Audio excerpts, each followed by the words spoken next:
3, 2, 1, narrate. Interior, Fitz house, Vicky's bedroom, night. On video, John Burnham lays in bed wearing a tank top. He's 16 with dark, intense eyes. I need a mother who's a role model, not some horny geek girl who's going to spray her shorts whenever I bring a friend home from school. What a lame-o. Somebody really should put her out of her misery. His mind wanders for a beat. Want me to kill her for you? John looks up and sits up. Yeah, would you? Fade to black. Fade in. Exterior, Robin Hood Trail, early morning. We're flying above suburban America, descending slowly toward a tree-lined street. My name is Leslie Burnham. This is my neighborhood. This is my street. This is my life. I'm 42 years old. In less than a year, I'll be dead. Interior, Burnham house. Master bedroom, continuous. Leslie Burnham lies sleeping amidst expensive bed linens, face down wearing pajamas. An irritating alarm clock rings. Leslie gropes blindly to shut it off. Of course, I don't know that yet. She rolls over, looks up at us and sighs. She doesn't seem too thrilled at the prospect of a new day. And in a way, I'm dead already. She sits up and puts on her slippers. Interior, Burnham house, master bath, moments later. Leslie's naked body is silhouetted through the fogged-up glass shower door. It becomes apparent that she is masturbating. Look at me, rubbing one off in the shower. This will be the high point of my day. It's all downhill from here. Exterior, Burnham house, moments later. Close on a single dewy American Beauty rose. A gloved hand with clippers appears and snips the flower off. Carl Burnham tends his rose bushes in front of the Burnham house. A very well put together man of 40, he wears color coordinated gardening togs and has lots of useful, expensive tools. Leslie watches him through the window on the first floor, peeping through the drapes. That's my husband, Carl. See the way the handle on those pruning shears matches his gardening clogs? That's not an accident. Exterior, Karen's house, continuous. In the fenced front yard of the house next door, a dog barks repeatedly. A woman in a conservative dress, Karen number 1, chastises the barking dog. Hush, Bitsy. You hush. What is wrong? That's our next door neighbor, Karen. A second woman in a conservative dress, Karen number 2, comes out of the house. And that's her lover, Karen. What in the world is wrong with her? She had a walk this morning. And a jerky treat. You spoil her. Bitsy, no bark. Come inside now. Exterior, Burnham house, continuous. Leslie watches all of this from her window. Good morning, Karen. Karen number 1 walks toward the fence to greet Carl. Morning, Carl. I just love your dress. That color.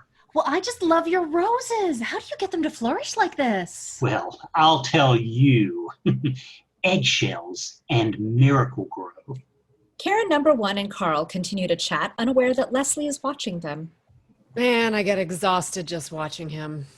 Leslie's point of view. We can't hear what Karen and Carl are saying, but he's overly animated like a TV talk show host. He wasn't always like this. He used to be happy. We used to be happy. Interior, Burnham house, John's room, continuous. John is seated at his desk, working at his computer. My son, John, only child. Close on the computer monitor, a plastic surgery website featuring clinical before and after photos of surgically augmented butts. John's a pretty typical teenager. Angry, insecure, confused. I wish I could tell him that's all gonna pass. Outside, a car horn blares. John stuffs items into his backpack. But I don't want to lie to him. We hear the car horn again from outside. John studies himself in the mirror, then shifts to get a good profile of his butt. Exterior, Burnham house, continuous. Carl stands next to a platinum-colored Mercedes-Benz, reaching in through the driver's window to blow the horn again. John shuffles out of the house, his backpack slung over his shoulder. John, honey, are you trying to look unattractive? Yes. Well, congratulations. You've succeeded admirably. John gets in the car. Leslie hurries out the front door carrying a briefcase. Leslie, could you make me a little later, please? Because I'm not quite late enough. Leslie's briefcase suddenly springs open and her papers spill all over the driveway. She drops to her knees to gather everything. Nice going, Mom. Leslie smiles sheepishly, trying to lighten the moment. Carl looks down at her, contemptuous, but also bored. Both my husband and son think I'm this gigantic loser, and they're right. Interior, Mercedes-Benz, a short time later. Carl is driving. John stares out the window. Leslie is asleep in the back seat. I have lost something. I'm not exactly sure what it is, but I know I didn't always feel this sedated. But you know what? It's never too late to get it back. Interior, office building, day. Leslie sits at her workstation, a beige cubicle surrounded by identical beige cubicles. She's staring at a computer monitor and talking on a headset phone. The beleaguered expression on her face is at odds with the light, friendly tone of her voice. Hello, this is Leslie Burnham from Media Monthly Magazine. I'm calling for Mr. Tamblyn, please. Well, we're all under a deadline here. But you see, there's some basic information about the product launch that isn't even covered in your press release, and yeah. Can I ask you a question? Who is Tamblyn? Does he exist? Because he doesn't ever seem to come in. Yeah, okay, I'll leave my number. Brenda, a dapper woman in her 30s, approaches and observes Leslie, who is unaware of her presence. It's 555-0199. Leslie Burnham. Thank you. Leslie disconnects the call, obviously irritated. Hey, Les, you got a minute? Leslie turns around, smiling perfunctorily. For you, Brenda, I've got 5. Interior, Brenda's office moments later. Brenda is seated behind her desk in her big corner office. I'm sure you can understand our need to cut corners around here. Leslie sits across from her looking small and isolated. Oh, sure. Times are tight and you gotta free up cash. Gotta spend money to make money, right? Exactly. So Brenda stands, ready to usher Leslie out. Like the time when Mrs. Florney used the company MasterCard to pay for that hooker, and then she used the card numbers and stayed at the St. Regis for, what was it, like 3 months? That's unsubstantiated gossip. That's $50,000. That's somebody's salary. That's somebody who's going to get fired because Jenny has to pay men to fuck her. Jesus, calm down. Nobody's getting fired yet. That's why we're having everyone write out a job description, mapping out in detail how they contribute. That way, management can assess who's valuable and Who's expendable. It's just business. I've been writing for this magazine for 14 years, Brenda. You've been here how long? A whole month? I'm one of the good guys, Les. I'm trying to level with you. This is your one chance to save your job. Leslie stares at her, powerless. Exterior, Burnham House, late afternoon. A moving van is parked in front of the colonial house next door to the Burnhams. Movers carry furniture towards the house. The Mercedes-Benz pulls into the Burnham driveway. There is no decision. You just write the damn thing. You don't think it's weird and kind of fascist? Possibly, but you don't want to be unemployed. Oh, well, let's just all sell our souls and work for Satan because it's more convenient that way. Could you be a little more dramatic, please? Huh? As they get out of the car, Carl scopes out the movers next door.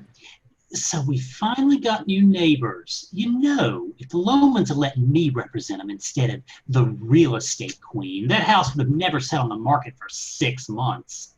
Well, they were still mad at you for cutting down their sycamore. Their sycamore, come on.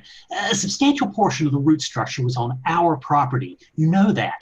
How can you call it their sycamore? I wouldn't have the heart to just cut down something if it wasn't partially mine, which of course it was. Interior, Burnham House, dining room, later that night. We hear easy listening music. Leslie, Carl, and John are eating dinner by candlelight. Red roses are bunched in a vase at the center of the table. Nobody makes eye contact or even seems aware of anyone else's presence until... Dad, do we always have to listen to this elevator music? No, we don't. As soon as you've prepared a nutritious yet savory meal that I'm about to eat, you can listen to whatever you like. A long beat. Leslie suddenly turns to John. Oh, Johnny, how was school? It was okay. Just okay. No, Mom, it was spectacular. A beat. Well, you want to know how things were at my job today? Now he looks at her as if she's losing her mind. They've hired this efficiency expert, this really friendly gal named Brenda. How perfect is that? And she's basically there to make it seem like they're justified in firing somebody because they couldn't just come right out and say that, could they? No. That would be too honest. And so they've asked us. You couldn't possibly care any less, could you? Carl is watching this closely. Well, what do you expect? You can't all of a sudden be my best friend just because you had a bad day. He gets up and heads toward the kitchen. I mean, hello? You've barely even spoken to me for months. He's gone. Leslie notices Carl looking at her critically. Oh, what? Your father of the year? You treat him like an employee. What? Leslie is quiet, staring at her plate. What? Leslie gets up and starts after John, taking her plate with her. I'm gonna go get some ice cream. Carl watches her go, irritated. Interior, Burnham House, continuous. John stands at the sink, rinsing off his plate. Leslie enters. Honey, I'm sorry. I'm sorry I haven't been more available. I'm. She's looking to him for a little help here, but he's too uncomfortable with this sudden intimacy to give her any. You know, you don't always have to wait for me to come to you. Oh, great. So now it's my fault? I didn't say that. It's nobody's fault. Johnny, what happened? You and I used to be pals. Exterior, Burnham House, continuous. On video, we're looking through greenhouse windows at Leslie and John in the kitchen. Vicky Fitz is watching the screen of her digicam as she videotapes. Vicky is 18, but her eyes are much older. Beneath her zen-like tranquility lurks something wounded and dangerous. Through the kitchen window, Leslie's head suddenly jerks up and she looks at us as if she realizes she's being watched. Interior, Burnham House, kitchen, continuous. Leslie's looking out through the kitchen window at the point where Vicky was just standing, but she's no longer there. Leslie turns off the faucet, dries her hands, then tosses the towel on the counter on her way out, where it lands next to a framed photograph of Leslie, Carl, and a much younger John, taken several years earlier at an amusement park. How we look. Exterior, Sale House, day. Close on a wooden sign that reads, Open House Today, Burnham and Associates Realty. The sign is planted in front of a rundown home in a rundown neighborhood. Carl, wearing a smart business suit, is unloading a box of cleaning supplies and a boom box from the back of the Mercedes when something across the street catches his eye. In front of a different house with much more curb appeal is another sign, featuring a picture of a handsome silver-haired woman. It reads, Another one sold by Betty Kane, the real estate queen. Carl frowns and slams the back of the Mercedes shut. Interior, sale house, living room, moments later. The interior of this house is ugly, oppressive, and tasteless. Carl opens the front door, breathes deeply and solemnly, announces, I will sell this house today. He neatly arranges his sales materials on a desk, then strips down to his undergarments. Montage. We see Carl as he cleans glass doors that overlook the patio and pool, doggedly scrubs countertops in the kitchen, perches on a stepladder to dust a cheap-looking ceiling fan, and vacuums a dirty carpet that will never be clean. I will sell this house today. I will sell this house today. I will sell this house today. Interior, sale house, bathroom, later. Carl stands in front of the mirror wearing his suit once more. He stares at his reflection critically. I will sell this house today. Exterior, sale house, front yard, later. The front door opens to reveal Carl, greeting us with the smile he thinks could sell ice cream to an Eskimo. Welcome, I'm Carl Burnham. Interior, sale house, foyer, continuous. Smiling, Carl leads a man and woman into the living room. They're 30-ish and they've seen a lot of houses today. This living room is very dramatic. Wait till you see the native stone fireplace. The man and woman glance around the dark room, unimpressed. A simple cream would really lighten things up. You could even put in a skylight. The man wrinkles his face, skeptical. Well, why don't we go to the kitchen? Interior, sale house, kitchen, later. Carl enters, followed by a different couple in their 50s. That's just a dream come true for any cook. Just filled with positive energy, huh? Interior, sail house, master bedroom, later. Carl stands with a different couple, African American, late 20s. The woman is pregnant. And you'll be surprised how much a ceiling fan can cut down on your energy costs. Exterior, sail house, backyard, later. Carl stands by the pool next to two 40-ish men. You know, you could have some really fun backyard get-togethers out here. The ad said this pool was lagoon-like. There's nothing lagoon-like about it, except for maybe the bugs. There's not even any plants out here. Well, what do you call this? Is this not a plant? If you have any problem with the plants, I can always call my landscape architect. Solved. I mean, I think lagoon, I think waterfall, I think tropical. This is a cement hole. A beat. I have some tiki torches in the garage. Interior, sail house, sunroom, later. Carl enters alone. He's furious. He locks the sliding glass door and starts to pull the vertical blinds shut, then stops. He starts to cry, brief staccato sobs that escape against his will. Suddenly, he slaps himself hard. Stop it, you weak, But the tears continue. He slaps himself again. weak. Baby, shut up, shut up, shut up. He slaps himself repeatedly until he stops crying. He stands there taking deep breaths until he has everything under control, then pulls the blinds shut, once again, all business. Interior, high school gymnasium night. We're at a high school basketball game. Teenage boys play fast and furious game. Seated at the bleachers next to the high school band is a group of about 20 teenage boys dressed in pale blue and white uniforms. Among them, John sits next to Angelo Hayes. At 16, Angelo is strikingly handsome. With perfect, even features, blonde hair, and a nubile young body, he's the archetypal American dream boy. John stands and scans the bleachers.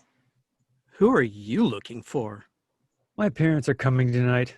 They're trying to, take an active interest in me. Ugh, gross. I hate it when my mom does that. Yeah, they're such assholes. Why can't they just have their own lives? Interior, Mercedes-Benz ML320 continuous. Carl drives. Leslie is slumped in the passenger seat. What makes you so sure he wants us to be there? Did he ask us to come? Of course not. He doesn't want us to know how important this is to him, but he's been practicing his steps for weeks. Well, I bet money he's going to resent it, and I'm missing the James Bond marathon on TNT. Leslie, this is important. I'm sensing a real distance growing between you and John. Growing. He hates me. He's just willful. He hates you too. Carl stares at her, unsure of how to respond. Interior, high school gym, later. The uniformed boys now stand in formation on the gym floor. And now for your halftime entertainment, Rockwell High's award-winning dancing Spartans! In the crowded stands, Leslie and Carl find seats. We can leave right after this, right? The high school band plays on Broadway. On the gym floor, the boys perform. They're well-rehearsed, but too young to carry off the ambitious Vegas routine they're attempting. John performs well, concentrating. Dancing awkwardly next to him is Angelo. Suddenly, Angelo looks right at us and smiles, a lazy, insolent smile. Leslie leans forward in her seat. Everything starts to slow down. The music acquires an eerie echo. Leslie watches Angelo transfixed. Angelo's awkwardness gives way to a fluid grace, and on Broadway fades into dreamy, hypnotic music. The light on Angelo grows stronger, and the other boys disappear entirely. Leslie is suddenly alone in the stands, spellbound. Angelo looks directly at us now, dancing only for Leslie. His movements take on a blatantly erotic edge as he starts to unzip his uniform, teasing us with an expression that's both innocent and knowing. Then he pulls his uniform open and a profusion of red rose petals spill forth, and we smash cut to interior high school gymnasium, continuous. Angelo, fully clothed, is once again surrounded by the other boys. The high school band plays its last note, the dancing Spartans strike their final pose, and the audience applauds. Carl claps along with the rest of the audience. Leslie just sits there, unable to take her eyes off Angelo. Exterior, high school gymnasium, later. The game is long over. John and Angelo come out of the gym. Oh shit, they're still here. Leslie and Carl stand at the edge of the parking lot. Johnny!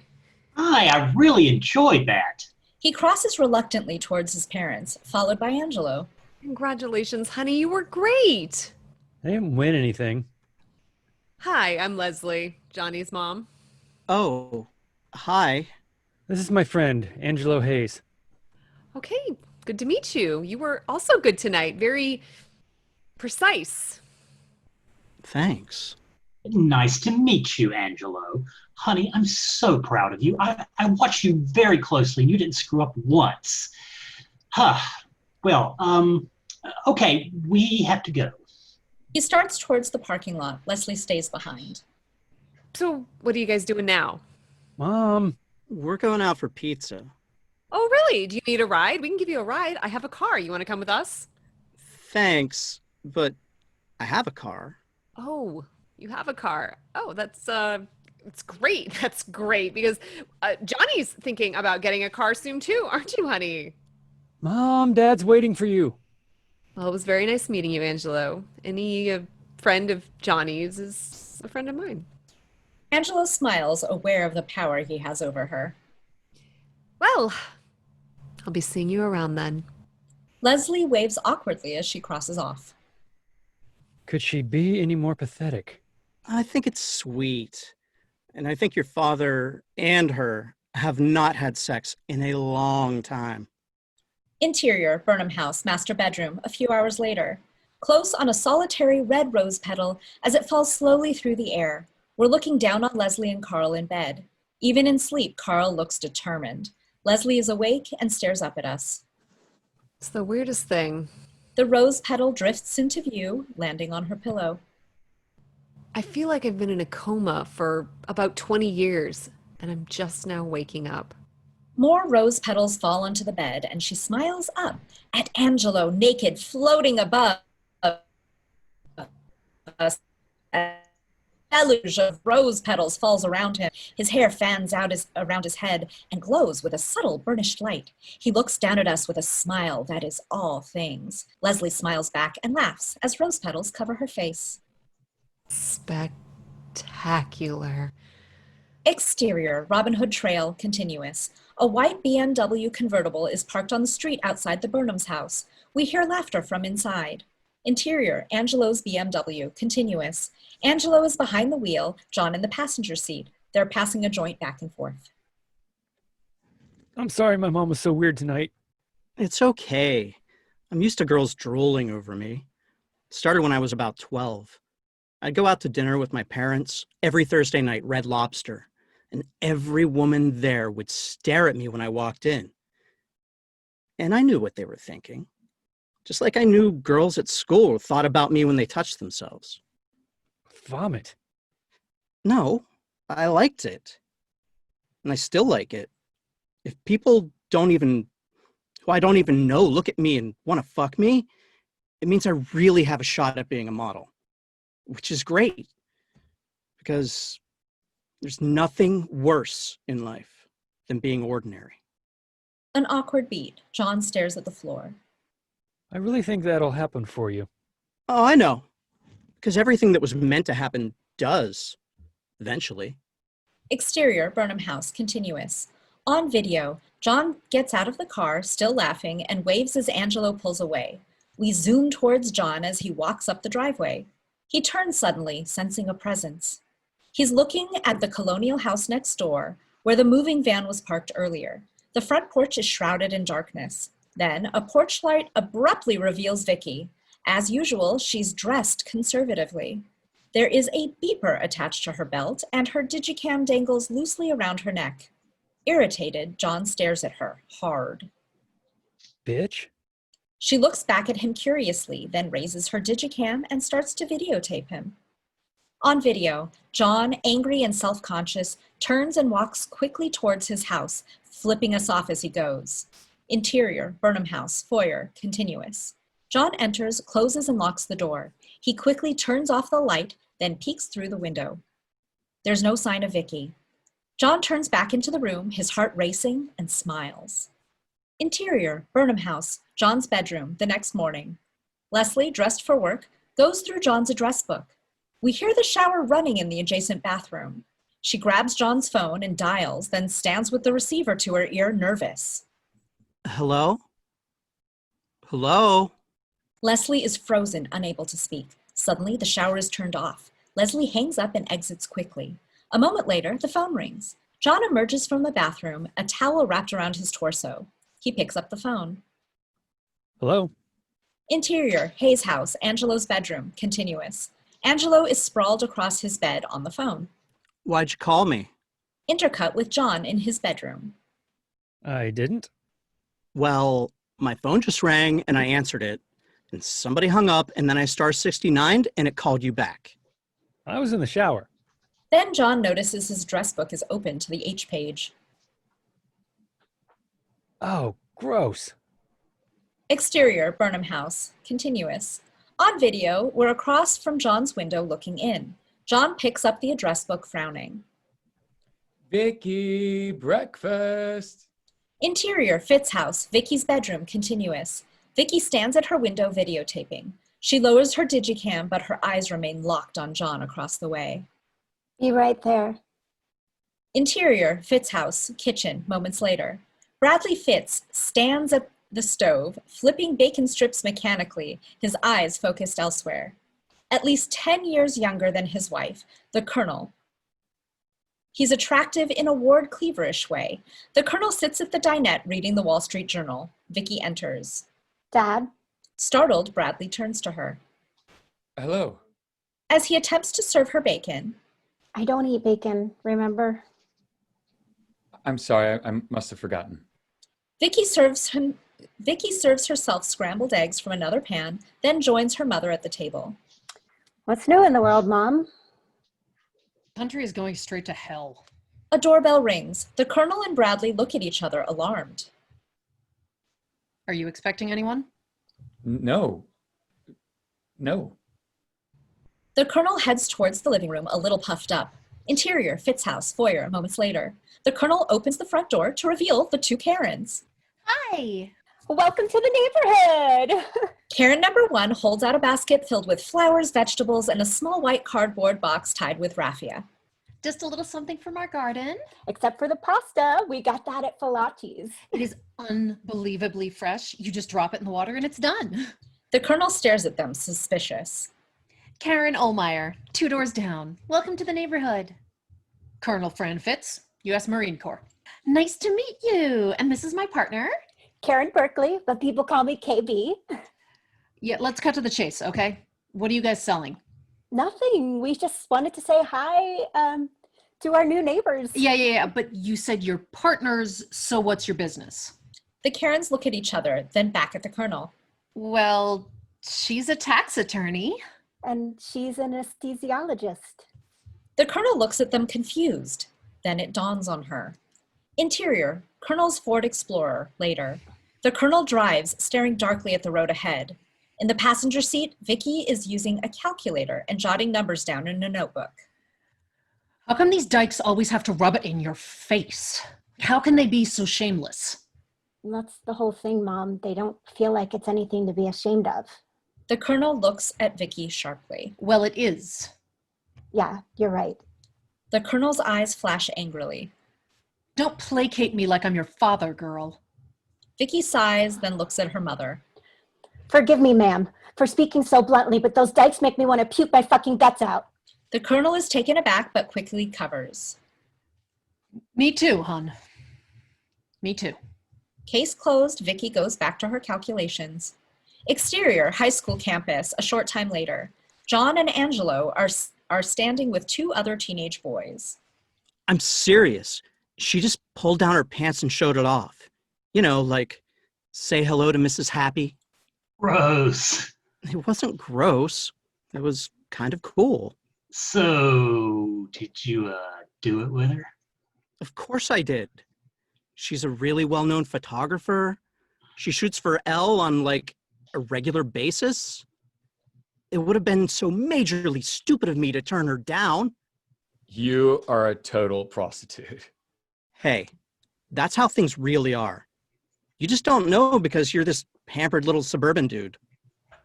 So are you. You've only been in 17 once and you looked fat. So stop acting like you're goddamn Brad Pitt. The two teenage boys move away from John and Angelo. Cox! I am so sick of people taking their insecurities out on me. The Colonel's Ford Explorer pulls up and Vicky gets out. Oh my God, that's the pervert who was filming me last night. Her? John, no way. She's a total lunatic. You know her? Yeah. We were on the same lunch shift when I was in 9th grade. She would always say the most random, weird things. And then one day, she was just like, gone. And then Connie Terdulo told me her parents had to put her in a mental institution. Why? What did she do? What do you mean? Well, they can't put you away just for saying weird things. Angelo stares at John, then his mouth widens into a smile. You total slut! You've got a crush on her. What? Please. You were defending her. You love her. You want to have like 10,000 of her babies. Shut up. John suddenly finds Vicky standing in front of him. Hi, my name is Vicky. I just moved next door to you. I know. I kind of remember this really creepy incident when you were filming me last night. I didn't mean to scare you. I just think you're interesting. Angelo shoots a wide-eyed look at John, who ignores it. Thanks, but I really don't need to have some psycho obsessing about me right now. I'm not obsessing. I'm just curious. She looks at him intently, her eyes searching his. John is unnerved and has to look away. Vicky smiles and walks off. What a freak! And why does she dress like a Bible saleswoman? Like, so confident. That can't be real. I don't believe her. I mean, she didn't even look like at me once. Interior at night. Close on a TV screen, Hogan's Heroes on Nick at Night. The Colonel and Bradley are seated on a couch, watching television. The Colonel is smiling, enjoying the show. Bradley just stares. Vicky enters. Hey, She sits on the couch next to her father and watches TV along with them. The Colonel's smile fades. I'm sorry, what? Dad, nobody said anything. Oh, I'm sorry. The three of them stare at the TV like strangers in an airport. Interior, hotel ballroom, night. We hear music under a room full of people all talking at once as Leslie and Carl enter a hotel ballroom. They pass a sign that reads, Greater Rockwell Realtor Resources Group. Everyone here is with their spouse or their significant other. How would it look if I showed up with no one? Well, you always end up ignoring me and going off. Inside the ballroom, well-dressed real estate professionals stand in clumps chatting. Catering waiters serve hors d'oeuvres. Now listen to me. This is an important business function. As you know, my business is selling an image, and part of my job is to live that image. Just say whatever you want to say and spare me the propaganda. Oh, hi, Shirley. Listen, just do me a favor. Act happy tonight. Happy, honey? Carl's jaw tightens, then Oh, Betty. he drags Leslie toward a silver-haired woman and her much younger husband. We recognize the woman as Betty Kane, the real estate queen. Betty, hi. Good to see you again. It's so good to see you too, Ken. Carl. Carl, of course. How are you? Very well, thank you. Oh, hello, Chris. Hello. My wife, Leslie. It's a pleasure. We've met before, actually. This thing last year. Or the Christmas thing at the Sheridan. Oh, yes. Okay, I wouldn't remember me either. She laughs. A little too loudly. Carl quickly joins in. Honey, don't be weird. He smiles his most winning smile at her. She knows this persona well, only it's never pissed her off as much as it does right now. All right, honey. I won't be weird. I'll be whatever you want me to be. And she kisses him, a soft, warm kiss that speaks unmistakably of sex. Then turns to the others and grins. We have a very healthy relationship. I see. Carl's smile is frozen on his face. Well, I don't know about you, but I need a drink. She crosses off. Carl, Betty, and Chris watch her go. Interior, hotel ballroom, moments later. Leslie stands at the bar. A bartender pours her a drink. Whoa, put a little more in there, cowboy. The bartender complies. Carl is talking to Betty and Chris. He's on, smiling, animated, laughing too loud at their jokes. Leslie shakes her head. Vicky approaches her wearing a waiter's uniform, carrying a tray of empty glasses. Excuse me, don't you live on Robin Hood Trail, the house with the red door? Yeah. I'm Vicky Fitz. I just moved into the house next to you. Oh, hi, Vicky Fitz. I'm Leslie Burnham. Hi, Leslie Burnham. Leslie looks away, scans the crowd, then downs the rest of her drink in one gulp. Finally, Leslie turns back to Vicky. What does this kid want anyway? Do you party? Excuse me? Do you get high? Leslie's surprised but instantly intrigued. Interior, hotel ballroom, moments later. Carl and Betty are deep in conversation. Chris has wandered off. Carl is nervous. Betty seems amused. You know, I probably wouldn't even tell you this if I weren't just a little tipsy, but I am in complete awe of you. I mean, your firm is hands down the Rolls Royce of local real estate firms, and your personal sales record it's very intimidating. You know, I'd love to sit down with you and just maybe pick your brain if you'd ever be willing. I suppose technically I'm the competition, but I mean, hey, I don't flatter myself that I'm even in the same league as you. But I'd love to. Really? Absolutely. Call my secretary and have him schedule a lunch. I'll do that. Thank you. They look at each other for a beat, then look away. This situation is loaded and they both know it. Exterior, hotel, later. Vicky and Leslie stand next to a dumpster behind the service entrance to the hotel, smoking a joint. Did you ever see that movie where the body is walking around holding its own head and then the head goes down on that babe? Reanimator. Suddenly, the service entrance opens and a large catering boss in a cheap suit peers out at them. Vicky hides the joint. Look, I'm not paying you to do whatever it is you're doing out here. Fine, so don't pay me. Excuse me? I quit, so you don't have to pay me. Now leave me alone. Asshole. She goes back inside. Leslie looks at Vicky, who shrugs. Just became my personal hero. Doesn't that make you nervous, just quitting your job like that? Well, I guess when you're all of, 16? 18. I just do these gigs as a cover. I have other sources of income, but my mom interferes less in my life when I pretend to be an upstanding young citizen with a respectable job. Leslie? Carl is standing in the open service entrance. Leslie quickly hides the joint behind her back. What are you doing? Honey, this is this is Vicky Fitz. This is Vicky Fitz. I'm Vicky Fitz. I just moved in the house next to you. I go to school with your son. With John? Really? Yeah, John. Hi. I'm ready to go. I'll meet you up front. And he goes back inside.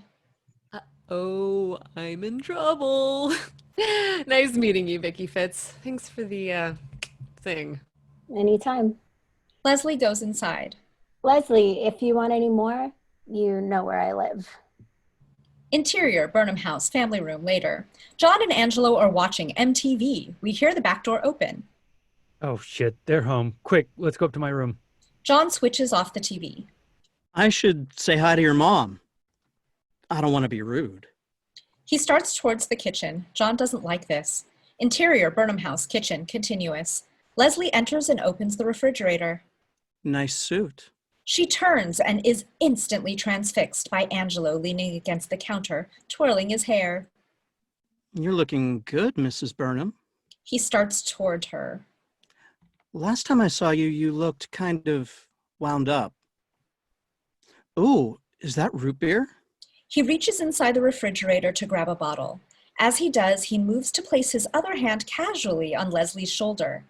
Everything slows down and all sound fades. His hand briefly touches her shoulder in slow motion. We hear only the amplified brush of his fingers against the fabric of her suit and its unnatural, hollow echo. Back in real time, he grabs the root beer and smiles at her. Leslie's eyes narrow slightly. Then she cups his face in her hand and kisses him. He seems shocked, but doesn't resist as she pulls him toward her with surprising strength. She breaks the kiss, looking up at him in awe, then reaches up and touches her lips. Her eyes widen as she pulls a rose petal from her mouth. Right before we smash cut to Angelo's back is against the counter drinking the root beer. Leslie stands by the refrigerator gazing at him, still lost in fantasy. I love root beer, don't you? John watches from the doorway, feeling incredibly awkward. Carl enters from the dining room. Leslie snaps out of it and grabs a root beer from the refrigerator. Dad, you remember Angelo? No, yes, of course. I forgot to tell you, he's spending the night. Is that okay? Sure. She takes a sip of her root beer, but it goes down the wrong way and she starts coughing violently. Interior, Burnham House, John's bedroom, later that night. Angelo lays on the bed, in his underwear, reading a magazine. John, in an oversized t-shirt, plays a video game on his computer. I'm sorry about my mom. Don't be. I think it's funny. Yeah, to you. She's just another girl who wants to jump your bones, but to me, she's just too embarrassing to live. Your dad's the one who's embarrassing. What a phony. John glances at Angelo, irritated. Your mom's actually kind of cute. Shut up. Interior, Burnham House, hallway, continuous. Leslie, still in her suit, stands outside John's room, her ear up against the door. She can't believe what she's hearing. She is. If she just worked out a little, she'd be hot. Interior, Burnham House, John's room, continuous. Shut up. Oh, come on. Like you've never sneaked a peek at her in her underwear. I bet she's got a tight pussy. You are so grossing me out right now. If she toned up her abs and arms, I would totally fuck her. John covers his ears and starts singing to drown him out. Interior, Burnham House, hallway, continuous. Leslie, still listening, looks like she's about to implode. I would! I would eat your mom's big, wet-ass pussy, and then I would fuck her till her eyes rolled back into her head. What was that noise? John's singing stops. I swear I heard something. Panicked, Leslie scurries down the hall. Interior, Burnham House, John's bedroom, continuous. Yeah, it was the sound of you being a huge, disgusting pig. I'm serious. We hear the sharp tap of a penny being thrown against the glass. See? Angelo crosses to the window and looks out. Oh my God. John? Exterior, Burnham House, continuous. We see Angelo standing at the window in his underwear. John joins him and is immediately unnerved by the word John, it spelled out in fire in the Burnham's driveway. Interior, Burnham House, John's bedroom, continuous. It's that psycho next door. John, what if she worships you? What if she's got a shrine of pictures of you surrounded by dead people's heads and stuff? Shit, I bet she's filming us right now. Really? Exterior, Burnham House, continuous. On video, we're across from John's window looking in. John tries to shut the drapes, but Angelo won't let him. Irritated, John retreats into the room. The camera zooms toward him as Angelo poses in the window, clearly not interested in Angelo. We see John back at his computer. He's smiling. Then suddenly the drapes close and he's gone. Interior, Fitz's house, Vicky's bedroom, continuous. Vicky sits in darkness with her digicam videotaping. She lowers the camera and smiles. Then something below catches her attention. She leans out the window to get a better look at. Exterior, Burnham House, garage, continuous. Through a window on the side of the Burnham's garage door, we see Leslie, still in her suit, digging through shelves against the back wall. Interior, Burnham House, garage, continuous. Leslie digs through stuff stored on the shelves, searching for something as if her very life depended on it. Shit. She yanks aside boxes and stacks of old vinyl LPs. Finally, her face lights up when she finds a pair of dumbbells, obviously unused for many years. Leslie rips off her jacket and unbuttons her shirt. She finds her reflection in the window as she pulls off her shirt. She eyes herself critically. Angelo was right. just a few extra pounds around her middle that wouldn't be so hard to shed. She kicks off her shoes and steps out of her pants. Interior, Fitz house, Vicky's bedroom, continuous. Vicky holds her digicam and starts to videotape. Exterior, Burnham house, garage, continuous. Vicky's point of view on video. Through a window on the side of the Burnham's garage, we see Leslie step out of her pants and briefs. Then, naked, she grabs the dumbbells and starts lifting them, watching her reflection as she does. Interior, Fitz house, Vicky's bedroom, continuous. Vicky stands at the window, videotaping. Welcome to America's Weirdest Home Videos. Suddenly, we hear someone trying to open a locked door. Vicky? Moving swiftly, Vicky pulls the drapes shut and switches on a light. Her room is a haven of high tech. A state-of-the-art multimedia computer crowds her desk, and a high-end stereo and video equipment line the shelves. Coming, Mom. You know I don't like locked doors in my house, girl. Vicky opens the door. The Colonel stands outside, eyeing her. I'm sorry, I must have locked it by accident. So what's up? The Colonel holds out a small plastic cup with a cap. I need a urine sample. Wow, it's been 6 months already? Can I give it to you in the morning? I just took a whiz. Yeah, I suppose. Well, good night, kid. She disappears down the hall. Vicky smiles, shuts and locks her door. She puts the plastic cup on the shelf, then crosses to a mini refrigerator in the corner of her room and takes out a cup-sized Tupperware container from the freezer, already filled with urine, albeit frozen, and places it on a saucer to thaw overnight. Interior, Burnham house, master bedroom, later that night. Carl lies sleeping. Leslie is awake, staring at the ceiling. After a moment, she gets up, taking care not to disturb Carl, and walks towards the bathroom. Interior, Burnham house, master bath, continuous. Leslie enters and switches on the light. The room is filled with steam. Leslie looks around confused, then focuses on, across from her, in a pedestal bathtub, is Angelo. He smiles and beckons us, and we move closer. Rose petals float on the surface of the water, obscuring his naked body. I've been waiting for you. Leslie kneels by the bathtub like a woman in church. You've been working out, haven't you? I can tell. He arches his back and looks up at her provocatively. I was hoping you'd give me a bath. I'm very, very dirty. Leslie gives him a hard look, then slowly slips her hand into the water between his legs. His eyes widen as he throws his head back, and we smash cut to interior Burnham house, master bedroom, continuous. Close on Carl, his eyes wide, listening to the rhythmic brush of Leslie's hand as she masturbates under the covers. He flips over and faces her. What are you doing? Nothing. Carl switches on the bedside light. You were masturbating. I was not. Yes, you were. She turns to him, trying to look innocent, then gives up. All right, so shoot me. I was fiddling off. Carl gets out of bed, repelled. Leslie laughs. That's right. I was jacking the box, digging for clams, paddling the pink canoe. That's disgusting. Well, excuse me, but I still have blood pumping through my veins. So do I. Really? I'm the only one who seems to be doing anything about it. Leslie, I refuse to live like this. This is not a marriage. This hasn't been a marriage for years, but you were happy as long as I kept my mouth shut. Well, guess what? I've changed. And the new me flicks off when she feels horny because you're obviously not going to help me out in that department. Oh, I see. You think you're the only one who's sexually frustrated. I'm not. Well, then come on, baby. I'm ready. Do not mess with me, ma'am, or I will divorce you so fast it'll make your head spin. On what grounds? I'm not a drunk. I don't fuck other men. I don't mistreat you. I've never hit you or even tried to touch you since you made it so abundantly clear just how unnecessary you consider me to be. But I did support you while you got your license. And some people might think that entitles me to half of what's yours. He sinks into a chair, stunned. She smiles. It feels good to win for a change. She curls up under the covers contentedly. Turn out the light when you come to bed, okay? Close on Leslie, smiling. Exterior, Robin Hood Trail, early morning.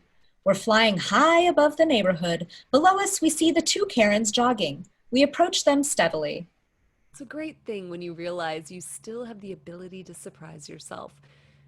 Makes you wonder what else you could do that you've forgotten about. Exterior Robin Hood Trail continuous. We're now at street level following the two Karens. Hey, you guys! Still running, the Karens turn back in perfect unison as Leslie runs onto frame, wearing a baggy sweatshirt and a pair of old faded sweatpants. The Karens slow down until she catches up, then the three women run together in the early morning light. Leslie, I didn't know you ran. Well, I just started. Good for you. Figure you girls might be able to give me some pointers. I need to shape up fast. Well, are you just looking to lose weight, or do you want to have increased strength and flexibility as well? I want to look good naked. Exterior Fitz house a short time later. The Colonel is washing her Ford Explorer, squatting to scrub the bumper, when something catches her eye. Leslie and the Karens jog down the street. The Colonel stands, scowling, as Vicky comes out of the house holding a urine sample in front of her. What is this, the fucking gay pride parade?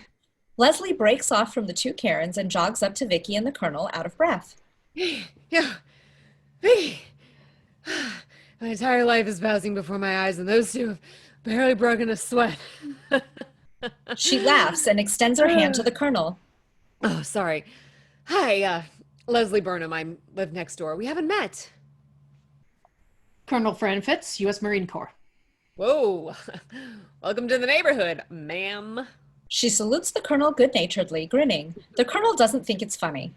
So, Vicky, I was thinking about the I was gonna the movie we talked about. Reanimator. Yeah. You want to borrow it? Okay, it's up in my room. Come on.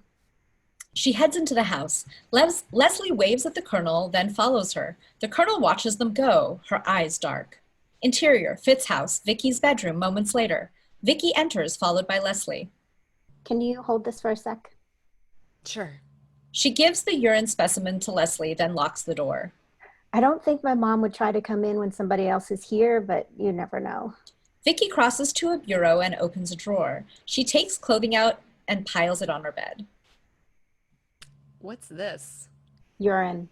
I have to take a drug test every 6 months to make sure I'm clean. Are you kidding? Smoked with me last night. It's not mine.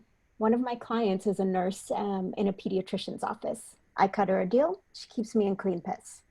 Leslie picks up a CD case from the shelf and examines it. Like Pink Floyd? I like a lot of music. Man, I haven't listened to this album in years. Vicky, having emptied the drawer, now removes a false bottom, revealing rows of marijuana tightly packed in Ziploc bags. How much do you want? Oh, I don't know. It's been a while. How much is an ounce? Well, this is totally decent, and it's $300. Wow. But this shit is top of the line. It's called G13, genetically engineered by the U.S. government. Extremely potent, but a completely mellow high. No paranoia. Is that what we smoked last night? This is all I ever smoke. How much? $2,000. Jesus. Things have changed since 1973. You don't have to pay it now. I know you're good for it. A beat. Thanks. There's a card in there with my beeper number. Call me anytime, day or night. And I only accept cash. Well, now I know how you can afford all this equipment. When I was your age, I flipped burgers all summer just to be able to buy an 8-track. That sucks. No, actually it was great. All I did was party and get laid. I had my whole life ahead of me. My mom thinks I pay for all of this with catering jobs. Never underestimate the power of denial. Leslie smiles. This kid's cool. Exterior, Burnham house later. Carl, carrying a basket of fresh-cut roses, passes by the garage window. From inside the garage, we hear rock music. Carl stops and sniffs the air, frowning. He peers through the window. Leslie, in a t-shirt and gym shorts, lies on a new weight bench, doing bench presses with shiny new barbells. Interior, garage, continuous. The garage is in the process of becoming Leslie's sanctuary. An ugly but comfortable 70s bowl chair has been pulled out and cleaned off. The shelves that Leslie tore through earlier have been dismantled, leaving a blank wall on which now hangs a dartboard. Leslie finishes her last rep, straining, then puts the weights on their rack and sits up. As she takes a drag off a joint, the garage door suddenly starts to open. The door raises to reveal Carl, silhouetted against the bright sunlight outside, pointing a remote at us. Uh-oh, Dad's mad. What the hell do you think you're doing? Bench presses. I'm going to wail on my abs, and then I'm going to go do my back. I see you're smoking pot now. I'm so glad. I think using illegal psychotropic substances is a very positive example to set for our son. You were one to talk, you bloodless, money-grabbing freak. Leslie, you have such hostility in you. Do you mind? I'm trying to work out here. Unless you want to spot me. You will not get away with this. You could be sure of that. And he's gone. Leslie leans back on the bench and grabs the weights. That's what you think. Interior, Brenda's office, day. Brenda is seated behind her desk reading a document. Leslie sits across from her, smiling.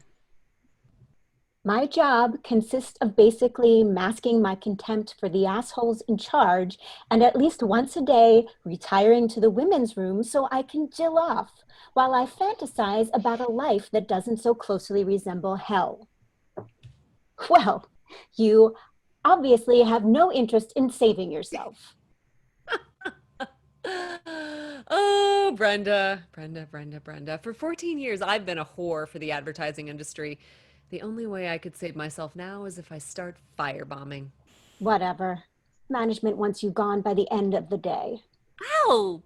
Just what sort of severance package is management prepared to offer me? Considering the information I have about our editorial director buying cock with company money, which I'm sure would interest the IRS since it technically constitutes fraud, and I'm sure that some of our advertisers and rival publications might like to know about it as well, not to mention Jenny's wife. Brenda sighs. What do you want? 1 year's salary with benefits. That's not going to happen. Well, what do you say I throw in a little sexual harassment charge to boot? Brenda laughs. Against who? Against you. Brenda stops laughing. Can you prove you didn't offer to save my job if I'd let you eat me out? Brenda leans back in her chair, studying Leslie. Man, you are one twisted fuck. Nope. Just an ordinary gal with nothing to lose. Interior office building moments later. Exhilarated, Leslie walks down a corridor, her belongings in a box on her shoulder. She's happier than she's been in years. Yeah. Interior, restaurant later that day. Carl sits at a table, lost in thought. There are 2 menus on the table. After a moment, Betty Kane, the real estate queen, joins him. Carl immediately becomes warm and gracious. Carl. Hey, Carl smiles, genuinely touched she remembers his name. I'm so sorry I kept you waiting. Chris left for New York this morning, and let's just say things were very hectic around the house. what's he doing in New York? He's moving there. Yes, we are splitting up. Betty, I'm so sorry. Yes, well, according to him, I'm too focused on my career, as if being driven to succeed is some sort of character flaw. Well, he certainly knew how to take advantage of the lifestyle my success afforded him. Wow. It's for the best. When I saw you 2 at the party the other night, you seemed perfectly happy. Well, call me crazy, but it is my philosophy that in order to be successful, one must project an image of success at all times. She smiles, then opens her menu. Carl picks his up mechanically, but continues to stare at her, enraptured, like a fervent Christian who's just come face to face with Jesus. Exterior, high school campus, later that day. Vicky stands with her digicam, videotaping something on the ground at her feet. On video, a dead bird laying on the ground, decomposing. What are you doing? The camera jerks up to discover John and Angelo staring at us. I was filming this dead bird Why? because it's beautiful. Angelo looks at John, trying not to laugh. I think maybe you forgot your medication today, mental girl. He falls out of frame as we zoom toward John. Hi, John. Look, I want you to stop filming me. Vicky lowers the digicam. Okay. He looks at her curious, his eyes searching hers. She doesn't look away. Well, whatever. This is boring. Let's go. Do you need a ride? Are you crazy? I don't want to end up hacked to pieces in a dumpster somewhere. It's okay. I'll walk. But thanks. Yeah, see? She doesn't want to go anyway. Come on, let's go. Angelo starts off, but John doesn't follow. Vicky smiles at him. He almost smiles back. Then I think I'm going to walk too. Angelo stops and stares at him. What? John, that's like almost a mile. Exterior, Top Hat Motel, later that day. Carl's Mercedes is parked next to a Jaguar convertible with a vanity license plate that reads R.E. Queen. Interior, Top Hat Motel, continuous. Carl and Betty are in the middle of sex. Oh, yes. Oh, God. Oh, I love it. You like nailing the queen? Oh, yes, I love it. Oh, fuck me, your majesty. Oh. Exterior, street, later that day. Leslie's Toyota Camry cruises through the streets. We hear Leslie singing along to American Woman on the stereo. Interior, Toyota Camry, continuous. Leslie is driving, smoking a joint. American woman, stay away from me. American woman, mama let me be. Don't come hanging around my door. I don't want to see your face no more.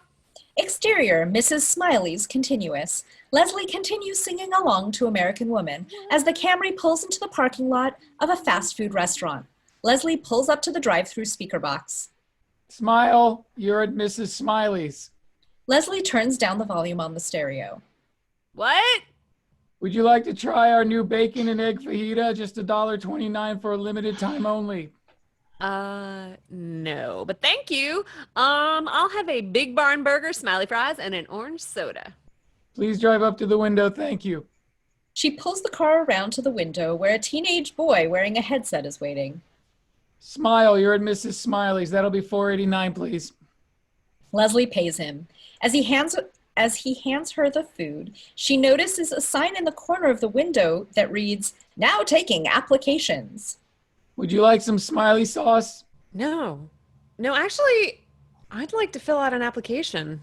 He stares at her, confused by her age and attire. There's no jobs for managers, just for counter. Good. I'm looking for the least possible amount of responsibility. Interior, Mrs. Smiley's, a short time later. Leslie sits at a booth with the manager, a greasy kid wearing a white short-sleeved shirt and a tie covered with Mrs. Smiley's logo. She looks over at Leslie's application, baffled. I don't think you'd fit in here. I have fast food experience. Yeah, like 20 years ago. Well, I'm sure there have been amazing technological advances in the industry, but surely you have some sort of training process. It seems unfair to presume I won't be able to learn. The manager sighs and runs a hand through her greasy hair, wondering what she could have possibly done to deserve this. Interior, Top Hat Motel, later that day. Carl and Betty are in bed, post-sex. Ah, that was exactly what I needed. The royal treatment, so to speak. They laugh. I'm so stressed out. You know what I do when I feel like that? What? I fire a gun. Carl sits up, eager to learn from the master. Really? Oh, yeah. I go to this little firing range downtown, and I just pop off a few rounds. I've never fired a gun before. Oh, you've got to try it. Nothing makes you feel more powerful. Well, almost nothing. Carl is quick to pick up her cue and kisses her, ready for another round. Exterior, suburban street, later that day. Vicky and John walk along without speaking. She seems comfortable with the silence. He doesn't. After a beat. So, how do you like your new house? I like it. A beat? The people who used to live there fed these stray cats, so they were always around, and it drove my father nuts, and then he cut down their tree. An automobile funeral procession appears and begins to pass them slowly. Have you ever known anybody who died? No. Have you? No. But I did see this homeless woman who froze to death once, just laying there on the sidewalk.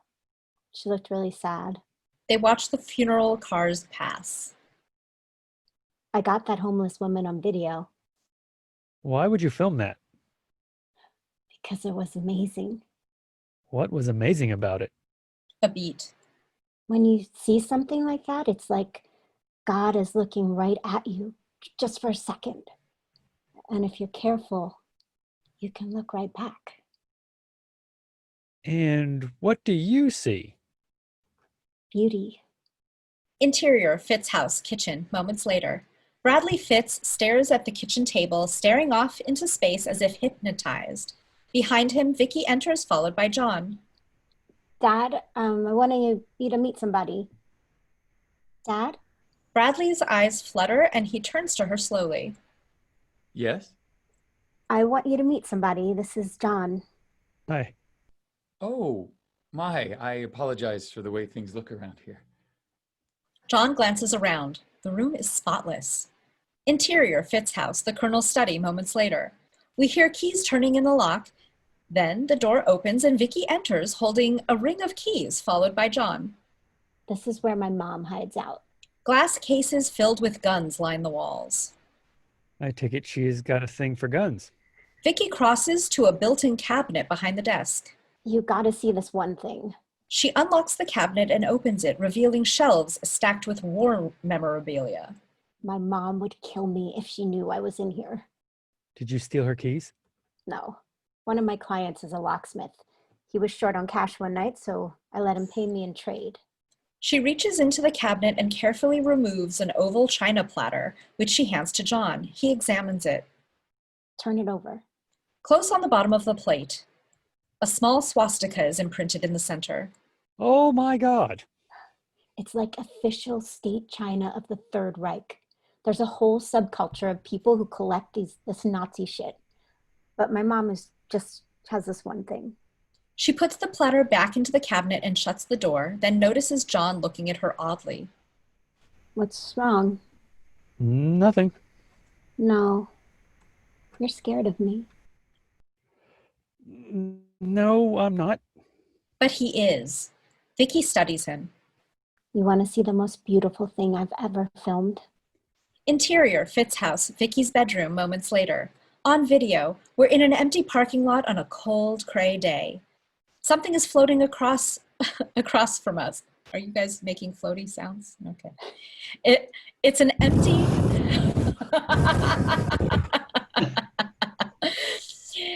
It's an empty, wrinkled, white plastic bag. We follow it as the wind carries it in a circle around us, sometimes whipping it around violently, then letting it float gracefully down to the ground. John and Vicky sit on the bed, watching the wide TV screen. Oh, thank you, Coleman, for performing that. That was very nice. Oh, everybody's performing it. Oh, wow. Oh. It was one of those days when it's a minute away from snowing and there's this electricity in the air. You can almost hear it, right? And this bag was just dancing with me, like a little kid begging me to play with it for 15 minutes. That's the day I realized that there was this entire life behind things and this incredibly benevolent force that wanted me to know there was no reason to be afraid. Ever. A beat. Video's a poor excuse, I know, but it helps me remember. I need to remember. After a moment, John takes her hand. Then he leans in and kisses her softly on the lips. His eyes scan hers, curious to know how she reacts to this. Oh my God. What time is it? Interior, Burnham House, dining room, moments later. Leslie sits at the table in sloppy clothes, eating her dinner voraciously and drinking beer from the bottle. Across from her, Carl picks at his food, watching her with contempt. Easy listening music plays on the stereo. John enters and quickly takes his seat at the table. Sorry, I'm late. No, that's quite all right, dear. Your mother and I were just discussing her day at work. Why don't you tell our son about it, honey? John stares at both his parents, apprehensive. Johnny? Today I quit my job, and then I told my boss to fuck himself, and then I blackmailed her for almost $60,000. Pass the asparagus. Your mother seems to think this kind of behavior is something to be proud of. And your father seems to prefer I go through life like a fucking prisoner while he keeps my soul in a mason jar under the sink. How dare you speak to me that way in front of him? And I marvel that you can be so contemptuous of me on the same day that you lose your job. Lose it? I didn't lose it. It's not like, oops, where'd my job go? I quit. Someone pass me the asparagus. Oh, and I want to thank you for putting me under the added pressure of being the sole breadwinner now. I already have a job. No, don't give a second thought as to who's going to pay the mortgage. We'll just leave it all up to Carl. You mean you're going to take care of everything now, Carl? Yes, I don't mind. I really don't. You mean everything? You don't mind having the sole responsibility? Your wife feels she can just quit her job and... Will someone pass me the fucking asparagus? Okay, I'm not going to be a part of this. Sit down. John does so, surprised and intimidated by the power in her voice. Leslie gets up, crosses to the other side of the table to get a plate of asparagus, then sits again as she serves herself. I am sick and tired of being treated like I don't exist. You two do whatever you want to do, and I don't complain. All I want is the same courtesy. Oh, you don't complain. Oh, excuse me. I must be psychotic then if you don't complain. What is this? Am I locked away in a padded cell somewhere hallucinating?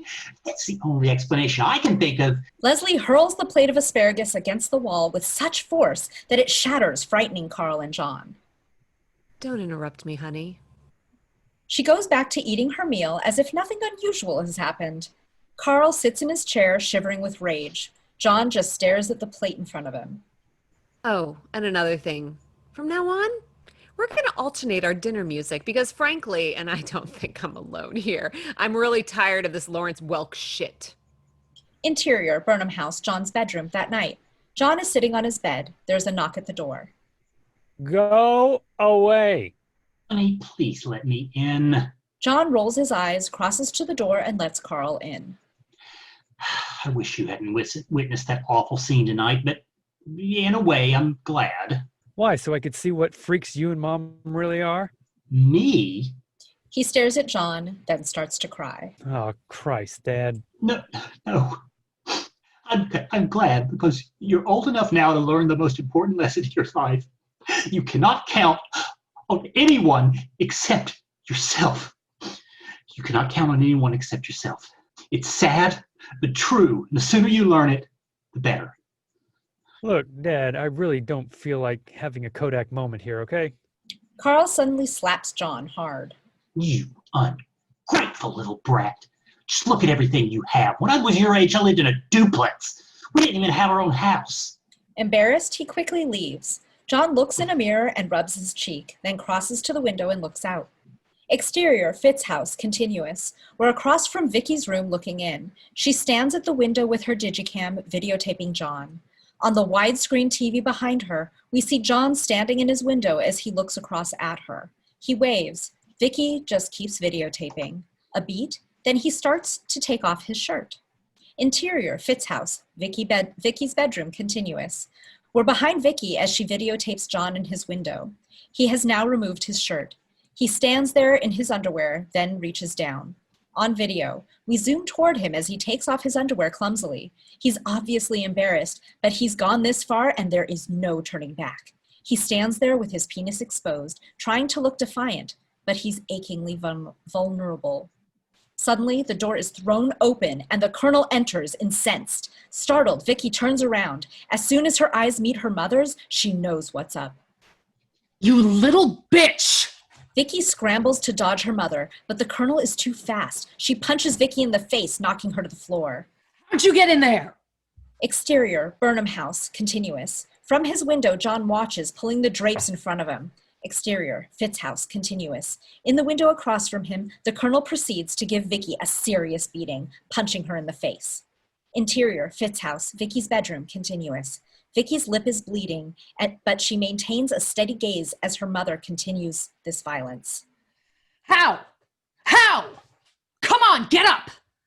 Fight back, you little shit! No, ma'am, I won't fight you. The colonel grabs her by the collar. How did you get in there? I picked the lock, ma'am. What were you looking for? Money? Are you on dope again? No, ma'am. I wanted to show my boyfriend your Nazi plate. A beat. Boyfriend? Yes, ma'am. He lives next door. The colonel glances towards the window. In the window across from us, John peeks out from behind the drape. He quickly pulls it shut. His name's John. A beat. The colonel is suddenly deeply shamed. This is for your own good, girl. You have no respect for other people's things, for authority, for... Ma'am, I'm sorry. You can't just go around doing whatever you feel like. You can't... There are rules in life. Yes, ma'am. You need structure. You need discipline. Discipline. Yes, ma'am. Thank you for trying to teach me. Don't give up on me, Mom. The colonel stands, still breathing heavily. Tenderness fills her face, and she reaches out to touch Vicky's cheek. Oh, Vicky. But something keeps her from doing it. You stay out of there. She leaves. Vicky gets up and goes to her bureau. She looks at her reflection in the mirror, calmly takes a cloth and starts to wipe the blood from her face. Fade to black. In darkness, we hear repetitive gunshots. Fade in. Interior, indoor firing range 1 month later. Carl, wearing protective headgear, is holding a Glock 19 automatic revolver with both hands, firing it directly at us. He empties a round and stands there exhilarated. An attendant approaches with a new round of ammunition. Gotta say, Mr. Burnham, when you first came here, I thought you would be hopeless. You're a natural. All I know is I love shooting this gun. And he starts firing again. Interior, Mercedes-Benz, later. Carl sings along to the radio as he drives. He's actually enjoying himself, and the lack of his usual self-consciousness allows us to see just how handsome he is. The Glock 19 sits on the passenger seat amidst some CDs. Carl takes the gun and holds it at arm's length, admiring it as he continues to sing. Carl turns into the Burnham driveway. A 1970 Pontiac Firebird with racing stripes blocks his access to the garage. Interior, Burnham house, family room, moments later. Leslie is sprawled on the couch in her underwear, drinking a beer and controlling the remote-controlled Jeep. Her working out is beginning to produce results. The room, too, seems changed, sloppier, more lived in. Carl enters through the kitchen, flushed and angry. He just stands there staring at Leslie. After a moment, she looks up at him. What? Whose car is that out front? Mine, 1970 Pontiac Firebird. Car I always wanted, and now I have it. I rule! Where's the Camry? I traded it in! Shouldn't you have consulted me first?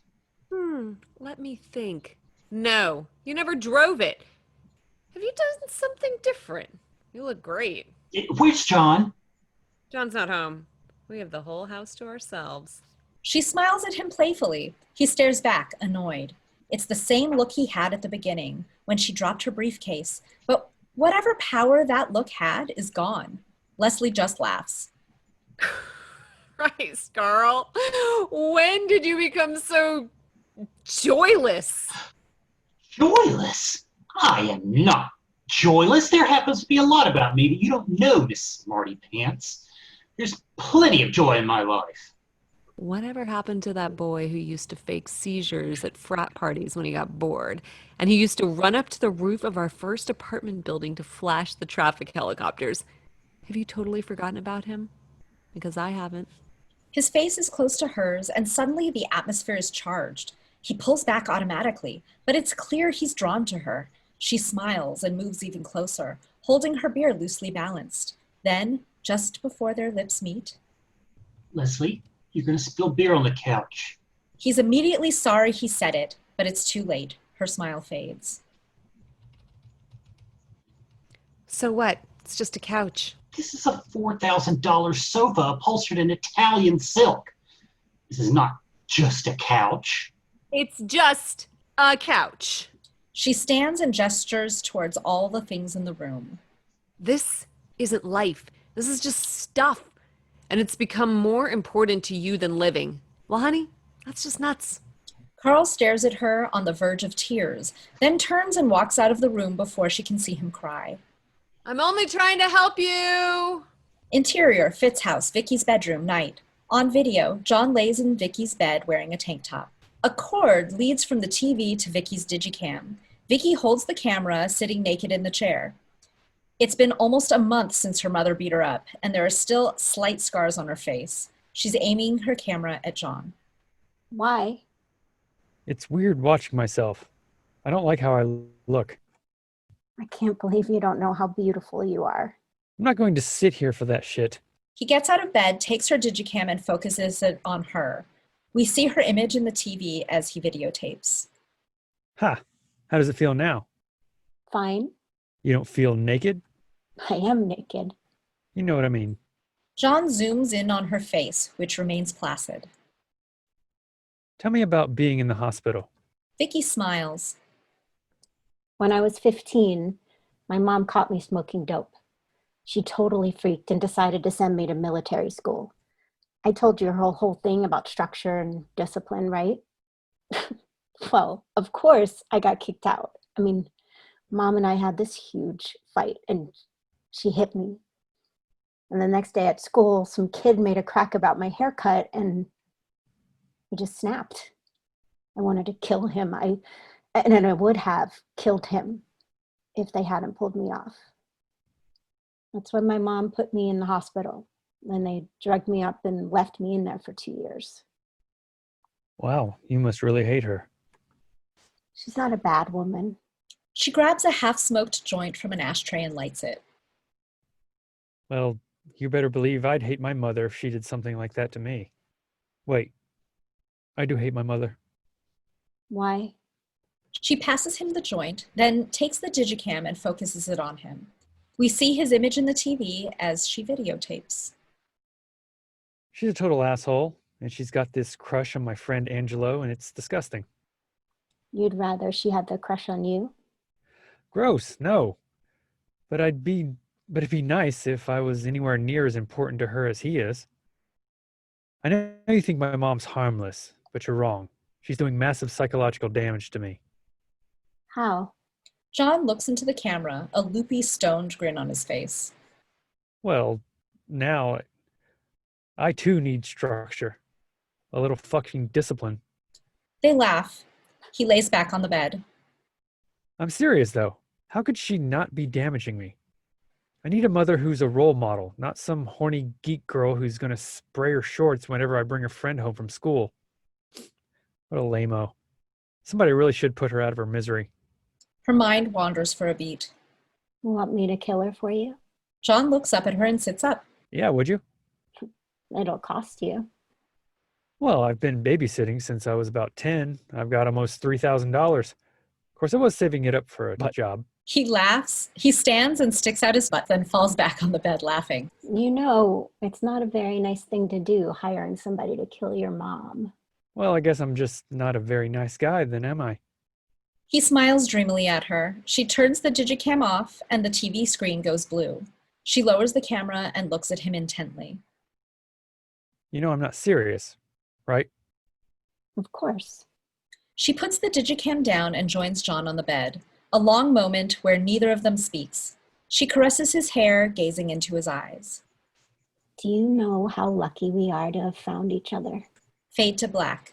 Fade in. Exterior, Robin Hood Trail, early morning. We're flying above Robin Hood Trail. We see the Burnham's house below as we approach it steadily. Remember those posters that said, "Today is the first day of the rest of your life"? Well, that's true of every day except one. The day you die. Leslie, wearing sweatpants and running shoes, bursts out of the front door and dashes up the driveway. Exterior, Robin Hood Trail, a short time later. She carries a Walkman and wears earphones, and we hear rock music as she runs. Leslie grins, reveling in the sheer physical pleasure of her body. Interior, Burnham House kitchen, a short time later. The blender grinds as Leslie, still in her sweatpants, makes herself a high-protein shake. She's in excellent shape. Even her posture has changed. John watches her blankly from the kitchen table. Carl enters. Leslie leans against the counter, drinking her shake directly from the blender pitcher, eyeing him. Carl quickly rinses off his coffee cup, avoiding her eyes, and starts out. John, hurry up. I've got a very important appointment. Dad, is it okay if Angelo sleeps over tonight? John looks at Leslie to see how she reacts. She doesn't. Well, of course, he's always welcome. I thought maybe you two had a fight. I haven't seen him around here in a while. And he's gone. What? I've been too embarrassed to bring him over because of you and the way you behave. What are you talking about? I've barely even spoken to him. Mom, you stare at him all the time, like you're drunk. It's disgusting. You better watch yourself, Johnny, or you're going to turn into a real bastard, just like your father. John is stunned. He quickly rises, trying to get out of the kitchen before he starts crying. Leslie has immediate regret in her eyes. Fuck. Interior, Fitt's house. Upstairs hallway, continuous. Vicky is standing at her bureau mirror, combing her hair. The scars on her face are almost gone now. The Colonel stands outside the door looking in, watching Vicky with great tenderness. Then Vicky looks up at her, and the Colonel is suddenly self-conscious. You ready to go? Oh, I don't need a ride. I'm going to go in with John and his dad. Exterior, Fitt's house, front porch, moments later. Vicky emerges from the house, followed by the Colonel, who watches her daughter as she heads towards the Burnham house. Carl waves from the Mercedes, flashing an insincere smile. John leans forward from the passenger seat and glares at us. As Vicky starts to get in the car, Leslie emerges from the house in her sweatpants. Yo, Vicky, how's it going? Pretty decent, Mrs. Burnham. Leslie mouths, "Call me," and Vicky gives a slight nod in acknowledgement. The Colonel looks confused. The Colonel watches the car driving off. Her face tightens. Leslie grins and salutes before going inside the house. Interior, Fitt's house, Vicky's room, moments later. The door swings open silently, and the Colonel enters. She opens the drawer in which we know Vicky keeps her marijuana, but she doesn't discover its false bottom. She looks around, her eyes finally landing on the digicam and a stack of cassettes on the shelf. The camera is still connected to the TV. The Colonel turns on the TV, examines the digicam, and presses play. The TV's blank screen suddenly gives way to... Bradley Fitz sits in a kitchen table, staring off into space. The Colonel watches, at first baffled, then impatient. She takes the cassette out of the digicam and inserts another. On the TV screen, we see, through the Burnham's garage window, we see Leslie step out of her pants and briefs. Then, naked except for her black socks, she grabs the dumbbells and starts lifting them, watching her reflection in the window as she does. The Colonel sinks slowly onto Vicky's bed, mesmerized. Interior, Mrs. Smiley's, later. Leslie, wearing a Mrs. Smiley's uniform, is happily flipping burgers on a grill. Hey, Leslie, I need that super smiley with cheese ASAP. You need more than that, my little hombre. Leslie looks up suddenly when she hears... What's good here? Nothing. Then I guess we'll just have to be bad, won't we? I think I'll have a double smiley sandwich and curly fries and a vanilla shake. Make that two. Please drive around, thank you. Leslie's face darkens, then she smiles. She puts her spatula down. Exterior, Mrs. Smiley's, continuous. The Mercedes pulls around to the drive-through window. Carl drives. Betty sits beside him. I think we deserve a little junk food after the workout we had this morning. I'm flattered. They are too involved with each other to notice Leslie watching them from the drive-through window. Smile, you're at Mrs. Smiley's. Carl almost jumps out of his skin. Leslie leans out of the drive-through window, grinning at him, holding bags filled with fast food. The drive-through boy stands next to her, staring blankly. Would you like to try our new beef and cheese pot pie on a stick? Just $1.99 for a limited time only. Carl struggles to appear nonchalant. We were just at a seminar. Betty, this is my... His wife, we've met before, but something tells me you're going to remember me this time. Whoa, you are so busted. This really doesn't concern you. Actually, Jonathan is senior drive-through manager, so you kind of are on his turf. So, this makes sense. Oh, Leslie. Honey, it's okay. I want you to be happy. Would you like smiley sauce with that? Leslie, just stop it. You don't get to tell me what to do ever again. Carl closes his eyes, defeated, then grabs the wheel, shifts gears, and drives off. Top Hat Motel a short time later. Carl's Mercedes pulls in next to Betty's Jaguar. Carl grips the wheel tightly, staring straight ahead. I'm sorry. I guess we should cool it for a while. I'm facing a potentially very expensive divorce. No, I understand completely. In order to be successful, one must project an image of success at all times. He regrets it the second it's out of his mouth and turns to her. She just looks at him sadly, then gets out of the car and shuts the door. He starts to cry. As before, he slaps himself hard. Stop it! Stop it! He closes his eyes tight, trying to stop the tears, then suddenly screams as loud as he can. Interior, Burnham House garage that night. It's raining outside. We hear rock music as Leslie pumps iron. She puts the weights down and looks at her reflection in the window. She smiles. She reaches under the bench and grabs a cigar box. Opening it, she digs through marijuana paraphernalia only to pull out an empty Ziploc bag. Shit. Interior, Fitz house, kitchen, moments later. Vicky and the Colonel sit at the table eating in silence. Bradley rinses off a pan in the sink, then stares at it as if he can't quite remember what he meant to do with it. We suddenly hear a beeping noise. Vicky pulls her beeper off her belt and checks it. I have to run next door. John left his geometry book in my bag and he needs it to do his homework. She heads into the hall. The Colonel watches her go, uneasy. Interior, Angelo's BMW, continuous.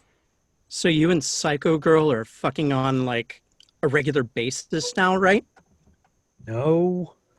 Oh, come on. You can tell me. Does she have a tight pussy? Look, I'm not going to talk about her pussy with you, okay? It's not like that. Not like what?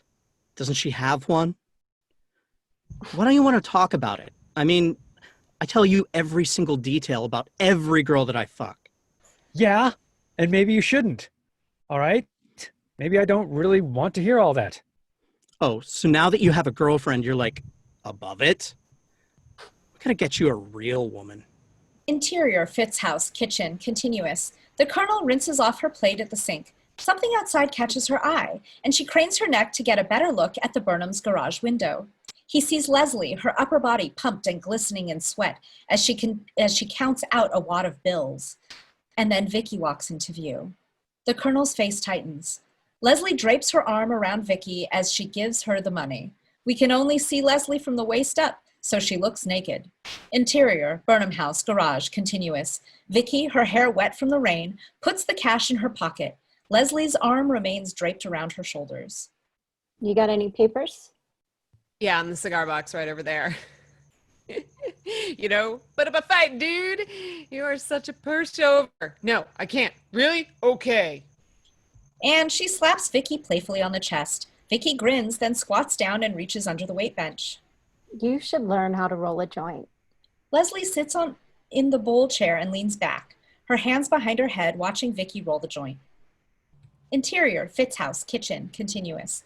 The Colonel watches Leslie lean back in her chair. We see only Vicky's back and shoulders as she rolls the joint. After a beat, Leslie's jaw drops. Then she throws her head back. From our perspective, it looks very much like Vicky is going down on Leslie. The Colonel watches, incredulous. Then the Colonel glances over it as Angelo's BMW pulls into the driveway. As Angelo and John get out and run toward the house, our focus moves back to the garage window. Vicky stands, looking a little panicked. Leslie and Vicky cross out of view. Interior, Burnham House, kitchen, moments later. Leslie leans nonchalantly against the counter. John and Angelo enter. John frowns when he sees her. Oh, hi. Where's Dad? Don't know. Hi, Mrs. Burnham. Hi. She's trying to remain cool and doing a pretty good job. Wow, look at you. Have you been working out? Some. John rolls his eyes and exits. Angelo walks over to Leslie. You can really tell. Look at those arms. He places his hand on her arm flirtatiously, looking up at her and smiles, fully expecting to intimidate her by doing so.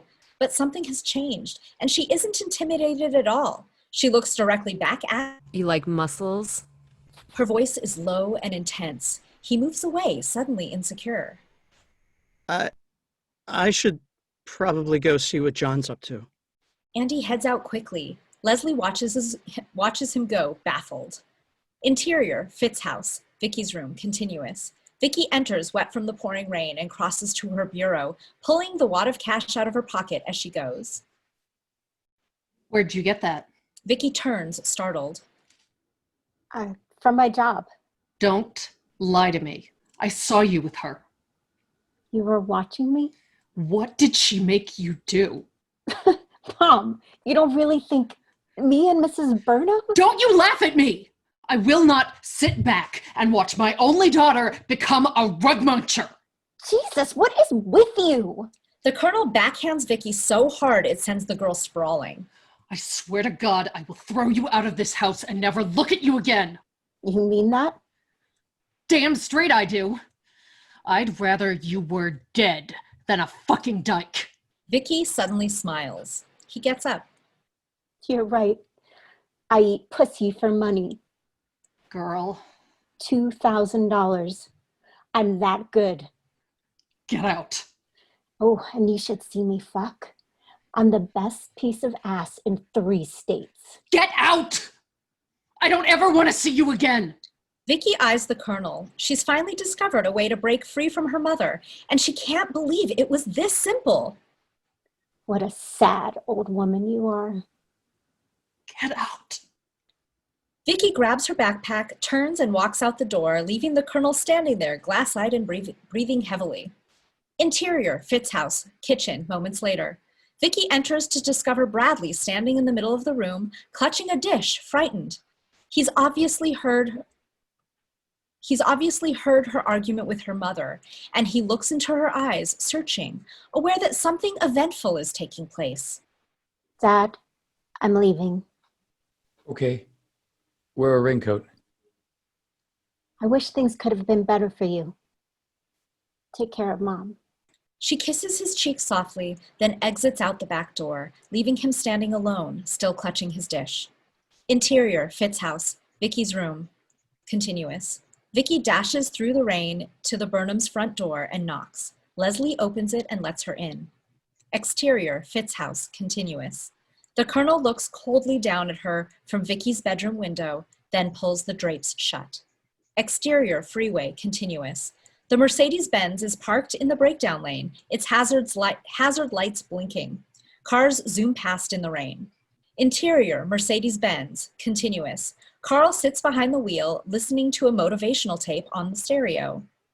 Disinvesting problems of their power and removing their ability to make us afraid. This is the secret to me-centered living. Only by taking full responsibility for your problems and their solutions will you ever be able to break free from the constant cycle of victimhood. Carl leans over and opens the glove compartment. He takes out his Glock 19. Remember, you are only a victim if you choose to be a victim. Interior, Burnham house, John's room, continuous. Angelo is sprawled across the bed. John stands across the room from him.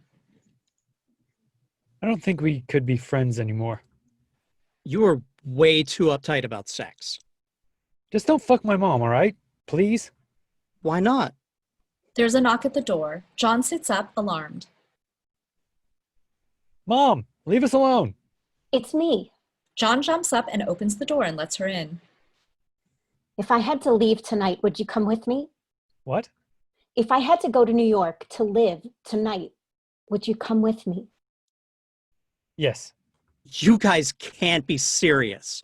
You're just a kid, and she's like a mental case. You'll end up living in a box on the street. I'm no more a kid than you are. We can use my plastic surgery money. We don't have to. I have over $40,000, and I know people in the city who can help us get set up. What, other drug dealers? Yes. John, you'd be out of your mind to go with her. Why do you even care? Because you're my friend. He's not your friend. He's somebody you use to feel better about yourself. Go fuck yourself, psycho. You shut up, dick. John, she is a freak. Well, then so am I. And we'll always be freaks, and we'll never be like other people. And you'll never be a freak because you're just too perfect. Oh, yeah? Well, at least I'm not ugly. Yes. Yes, you are. And you're boring. And you're totally ordinary. And you know it. Angelo stares at him stunned, then starts toward the door. You two deserve each other. And he exits, slamming the door behind him. John turns to Vicky and he takes her in his arms. Interior, Burnham House, upstairs hallway, continuous. Angelo sits on the stairs, shaken, crying. Exterior, Burnham House, garage, continuous. Through the window, we see Leslie wearing only her sweatpants performing bench presses. Interior, Burnham House, garage, continuous. Through the window, the Colonel stands outside watching. Leslie finishes her last rep, then racks the weights and sits up, sweaty and out of breath. And then she glances up, suddenly aware she's being watched. Leslie and the Colonel stare at each other through the window. Exterior, Burnham House, garage, moments later. The garage door slowly lifts to reveal Leslie smiling at us. Jesus, woman, you're soaked. Interior, Burnham House, garage, continuous. Leslie pulls the Colonel inside. The Colonel moves stiffly and seems preoccupied, slightly disoriented. You want me to get Vicky? She's in John's room. The Colonel just stands there looking at Leslie. You okay? Husband. I don't know. Probably out fucking that dorky princess of real estate bitch. And you know what? I don't care. The Colonel moves closer toward her. Your husband is with another woman and you don't care? Nope. Our marriage is just for show. A commercial for how normal we are when we are anything but. She grins, and so does the Colonel. You're shaking. She places her hand on the Colonel's shoulder. The Colonel closes her eyes. We really should get you out of these clothes. Yes. She opens her eyes and looks at Leslie, her face filled with an anguished vulnerability we wouldn't have thought possible from her. Her eyes are brimming with tears. Leslie leans in, concerned. It's okay. Just tell me what you need. The Colonel reaches up and places her hand on Leslie's cheek, and then kisses her. Leslie is momentarily stunned and then pushes the Colonel away. The Colonel's face crumples in shame. Whoa. I'm sorry. You got the wrong idea. The Colonel stares at the floor, blinking, and then she turns and runs out of the open garage door into the rainy night. Interior, Mercedes-Benz, continuous. Carl is still listening to the same motivational tape. He holds the Glock in his hand. I refuse to be a victim. When this becomes your mantra, constantly running through your head, Carl switches the tape off and puts the gun in his jacket. I refuse to be a victim. Exterior, freeway, continuous. The Mercedes pulls away from the shoulder. Interior, Burnham House, kitchen, continuous. Leslie enters, opens the refrigerator, and grabs a beer. Suddenly, we hear music coming from the other room. Leslie opens her beer and starts toward the family room. As we move slowly around the corner, Angelo comes into view, standing at the stereo, holding a CD case.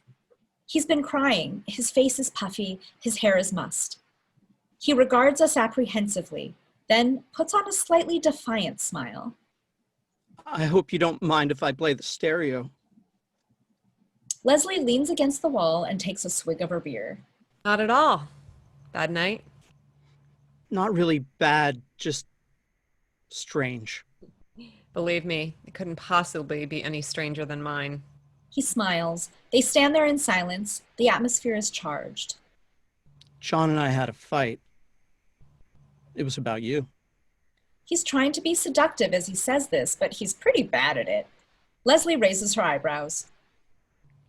He's mad at me because I said I think you're sexy. Leslie grins. She is sexy. Do you want a sip? He nods. Leslie holds the bottle up to his mouth and he drinks clumsily. She gently wipes his chin with the back of her hand. So, you gonna tell me what you want? I don't know. Don't know. His face is very close to hers. He's unnerved. This is happening too fast. What do you want? Are you kidding? I want you. I've wanted you since the first moment I saw you. You are the most beautiful thing I've ever seen. Angelo takes a deep breath just before Leslie leans in to kiss his cheek, his forehead, his eyelids, his neck. You don't think I'm ordinary? You couldn't be ordinary if you tried. Thank you. I don't think there's anything worse than being ordinary. And Leslie kisses her on the lips. Interior, Mercedes-Benz, continuous. Carl drives, his face resolute. I refuse to be a victim. I refuse to be a victim. I refuse to be a victim. Leslie, I have something I have to say to you. Interior, Burnham House, family room, moments later. Angelo lays back on the couch as Leslie moves in over her. She pulls his jeans off and gently brushes her fingers over his legs, then moves up and caresses his face. Interior, Burnham House, John's room, continuous. Vicky and John, fully clothed, lie curled up on John's bed. Are you scared? I don't get scared. My parents will try to find me. Mine won't. Interior, Burnham House, family room, continuous. Leslie starts unbuttoning Angelo's shirt. He seems disconnected from what's happening. Leslie pulls his shirt open, exposing his chest. Leslie looks down at him, grinning, unable to believe she's actually about to do what she's dreamed of so many times. And then... This is my first time. Leslie laughs. You're kidding. I'm sorry. Leslie looks down at him, her grin fading. Angelo lies beneath her, embarrassed and vulnerable. This is not the mythically carnal creature of Leslie's fantasies. This is a nervous child. I still want to do it. I just thought I should tell you. In case you wondered why I wasn't better. Leslie's face falls. There's no way she's going to go through with this now. What's wrong? I thought you said I was beautiful. You are so beautiful. She grabs a blanket from the back of the couch and drapes it around his shoulders, covering his nakedness. And I would be a very lucky woman. He smiles and shakes his head. Humiliated, Angelo starts to cry. I feel so stupid. Don't. She hugs him, letting him put his head on her shoulder, stroking his hair and rocking him gently. I'm sorry. Leslie takes him by the shoulders and looks at him, serious. You have nothing to be sorry about. But he keeps crying. Leslie hugs him again. We hear a loud clap of thunder outside. It's okay. Everything's okay. Exterior, Robin Hood Trail, moments later. The Mercedes pulls onto Robin Hood Trail. Interior, Mercedes-Benz ML320, continuous. Close on Carl's eyes, reflected in the rearview mirror. He turns his head to look out the window. His point of view, the red door of the Burnham house stands out, even in the pouring rain. Interior, Burnham house, kitchen, moments later. Angelo, once again fully clothed, sits at the kitchen counter. He's eating a turkey sandwich. Wow, I was starving. Leslie puts a jar of mayonnaise back in the refrigerator. You want me to make you another one? No. I'm fine. She turns to him and cocks an eyebrow. You sure? I mean, I'm still a little weirded out, but I feel better. Thanks. A long beat as Leslie studies him. Then, How's John? What do you mean? I mean, how's his life? Is he happy? Is he miserable? I'd really like to know. And he'd die before he'd ever tell me about it. Angelo shifts uncomfortably. He's really happy. He thinks he's in love. Angelo rolls his eyes at how silly this notion is. Good for him. An awkward beat. How are you? God, it's been a long time since anybody asked me that. I'm great. They just sit there smiling at each other. Then, I've got to go to the bathroom. he crosses off. Leslie watches him go, then stands there wondering why she should suddenly feel so content. I'm great. Something at the edge of the counter catches her eye, and she reaches for a framed photograph. It's the photo we saw earlier of her, Carl, and John, taken several years ago at an amusement park. Leslie crosses to the kitchen table where she sits and studies the photo.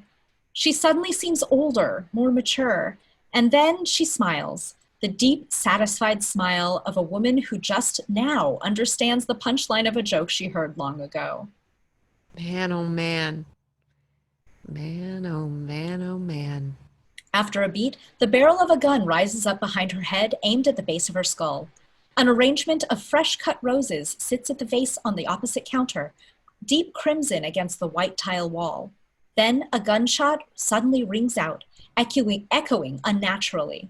Instantly, the wall is sprayed with blood, the same deep crimson as the roses. Interior, Burnham House, foyer, moments later.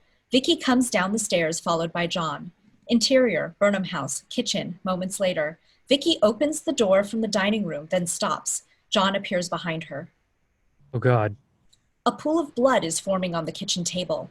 Vicky comes into the kitchen and slowly approaches Leslie's lifeless body, wide-eyed but not afraid. John follows her in shock. Vicky kneels, gazing at Leslie's unseen face. Then he smiles, ever so slightly. Leslie looks back at us. Her eyes are lifeless, but she's smiling, the same slight smile. Wow.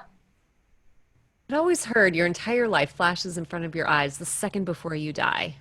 Exterior, sky, day. We're flying across a white blanket of clouds. First of all, that 1 second isn't a second at all. It stretches on forever, like an ocean of time. Exterior, woods, night. In black and white, 11-year-old Leslie looks up, pointing excitedly at a dot of light falling across an unbelievably starry sky. For me, it was lying on my back at Girl Scout camp, watching falling stars. Interior, Burnham House, John's bedroom, night. Vicky and John lie curled up on John's bed, fully clothed. We hear a gunshot from downstairs. They look at each other, alarmed. Exterior, suburban street, dusk. In black and white, maple trees in autumn. Ghostly leaves flutter slowly toward the pavement. Yellow leaves from the maple trees that lined my street. Interior, Burnham House, powder room, night. Angelo stands in front of the mirror, fixing his hair. We hear the gunshot again. Angelo turns, frightened. Interior, suburban house, day. In black and white, close on an ancient woman's papery hands as they button a cardigan sweater. Or my grandmother's hands, and the way her skin seemed like paper. Exterior, Burnham House, night. Carl walks slowly toward the red door, drenched to the bone, clutching his jacket tightly. We hear the gunshot again. Exterior, suburb, day. In black and white, a 1970 Pontiac Firebird in the driveway of a suburban home. The sun's reflection on the windshield flashes brilliantly. And the first time I saw my cousin Toni's brand new Firebird. Interior, Fitz house, the Colonel's study, night. The Colonel enters wet. She's wearing latex gloves. Blood covers the front of her t-shirt. Interior, Burnham House, hall, night. In black and white, John opens his bedroom door, staring at us. And Johnny. Exterior, suburban house, dusk. In black and white, a door opens to reveal 4-year-old John, dressed for Halloween in a prince costume, holding a lit sparkler aloft and smiling shyly at us. And Johnny. Interior, Burnham House, master bedroom, night. Carl enters terrified, still clutching his jacket. He opens the closet door and shoves the gun into a hamper. Then, suddenly aware of Leslie's scent, he grabs as many of her clothes as he can and pulls them to him, burying his face in them. He begins to cry. Exterior, amusement park, night. In black and white, a younger Carl sits across from us in one of those spinning teacup rides, laughing as he twirls the wheel in front of him, making it spin even faster. And Carl. Exterior, parking lot, day. On video, we're watching the video Vicky showed John earlier of the empty white plastic bag being blown about. I mean, I guess I could be pretty pissed off about what happened to me, but it's hard to stay mad when there's so much beauty in the world. Sometimes I feel like I'm seeing it all at once, and it's too much. My heart fills up like a balloon that's about to burst. Exterior, Robin Hood Trail, day. We're flying once again over Robin Hood Trail, ascending slowly. And then I remember to relax and stop trying to hold on to it. And then it flows through me like rain. And I can't feel anything but gratitude for every single moment of my stupid little life. You have no idea what I'm talking about, I'm sure. Don't worry. Fade to black. You will someday. The end. And that is a threat. You will someday. You will. And Spacey is coming for you. That Hide between. That was bad. That could have other meanings. How did that win? Well, because why do we ask?